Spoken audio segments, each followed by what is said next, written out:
प्रणाम दोस्तों, आप लोगों को फिर से एक बार राहुल भोजपुरिया भाई यूट्यूब चैनल में स्वागत है। दोस्तों, खेसारी लाल यादव जी के फ़ैन के लिए बहुत ही खुशी की खबर है कि खेसारी लाल यादव जी अब गाना गाएंगे। जी हाँ दोस्तों, आप लोग वीडियो को लास्ट तक देखते हैं, मैं आप लोगों को विस्तार से समझाऊंगा। उससे पहले मेरा नाम सूरज पासवान है, आप लोग देख रहे हैं राहुल भोजपुरिया भाई।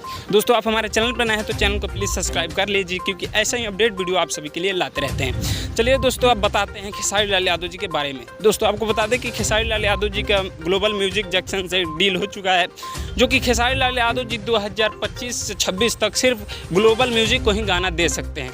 यानी कि आपको बता दें कि खेसारी लाल यादव जी का जैसे पहले ही डील हुआ था कि एक ही कंपनी को गाना दे रहे थे बार बार, वैसे ही फिर एक डील हो चुका है, जो कि खेसारी लाल यादव जी और कंपनियों को गाना नहीं दे सकते हैं, सिर्फ और सिर्फ ग्लोबल म्यूजिक जंक्शन को ही गाना दे पाएंगे। लेकिन खुशी की बात यह है कि खेसारी लाल यादव जी गाना गाएंगे, भले वो एक ही कंपनी को क्यों ना दें, लेकिन खेसारी लाल यादव जी गाना गाएंगे। बाकी आप लोग नीचे कमेंट बॉक्स में ज़रूर बताइएगा कि खेसारी लाल यादव जी के गाने आपको कितना ज़्यादा पसंद आता है। बाकी मिलते हैं आप सभी से जल्दी नेक्स्ट वीडियो में, तब तक के लिए जय हिंद, जय भोजपुरी।